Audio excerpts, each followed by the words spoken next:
I'm reading from Matthew chapter 21, verses 18 to 22. Now in the morning, as Yeshua returned to the city, he was hungry, and seeing a fig tree by the road, he came to it and found nothing on it but leaves, and said to it, "Let no fruit grow on you ever again." Immediately the fig tree withered away. And when the disciples saw it, they marveled, saying, "How did the fig tree wither away so soon?" So Yeshua answered and said to them, "Assuredly I say to you, if you have faith and do not doubt, you will not only do what was done to the fig tree, but also if you say to this mountain, 'Be removed and be cast into the sea,' it will be done. And whatever things you ask in prayer, believing, you will receive." I am once again going to take kind of an unconventional approach to this passage.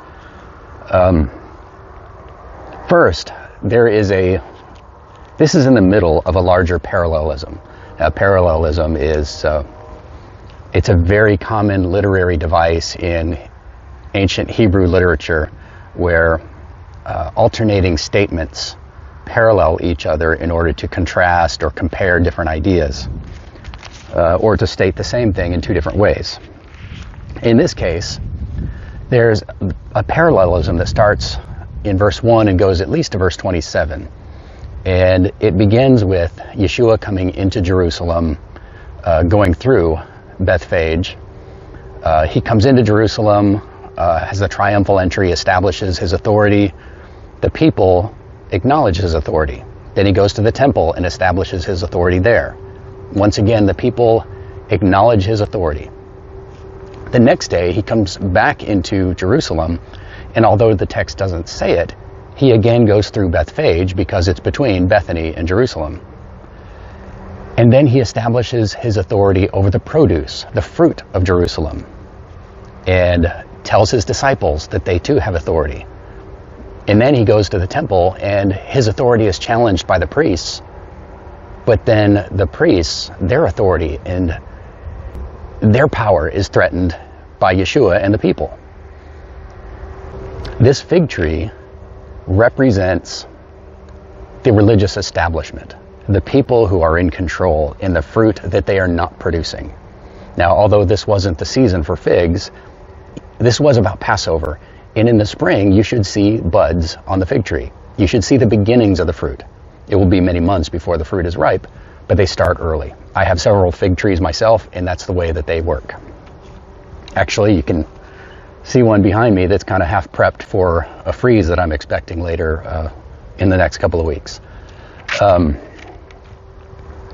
Sadducees, the Pharisees, the priests, they were not producing fruit the way that they should. They were not leading the people correctly. And so the fig tree was suffering, the fig tree of Israel. But as I said, this tree represented that religious leadership. And Yeshua cursed it so that it would wither and die.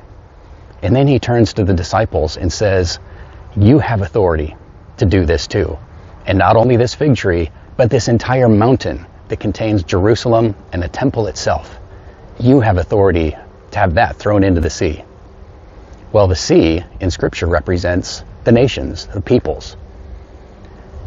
Picking up Jerusalem and casting it into the sea is sending the people of Judah back into exile again.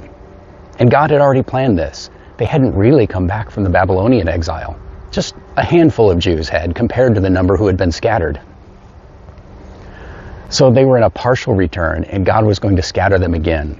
And that's exactly what happened about 40 years after this incident. Actually, a little less than 40 years. The temple was destroyed by the Romans.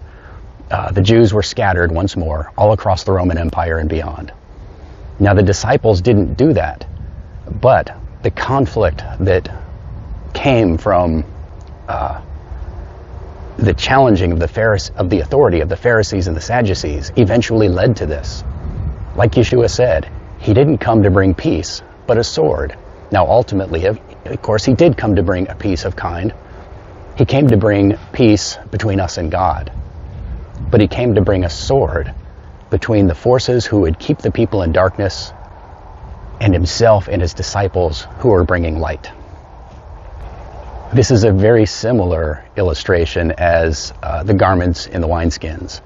Now those analogies that Yeshua made to John's disciples, they have a much wider application But they are certainly true in this case too, where the disciples were there in part to replace the religious leadership that existed before them. Yeshua was removing the people who had been in charge of shepherding his flock, and he was putting new shepherds in charge because they abused the Son of God. They abused the son of the vineyard owner, and they abused the vineyard itself. They were fruitless, and they had to go. This is a lesson for every leader. Everyone who would seek to lead God's people, to be a teacher, a pastor, an evangelist, if you are not producing fruit, meaning if you are not producing disciples who are living a life like Yeshua lived, who are growing in righteousness and self-sacrifice for the body of Messiah,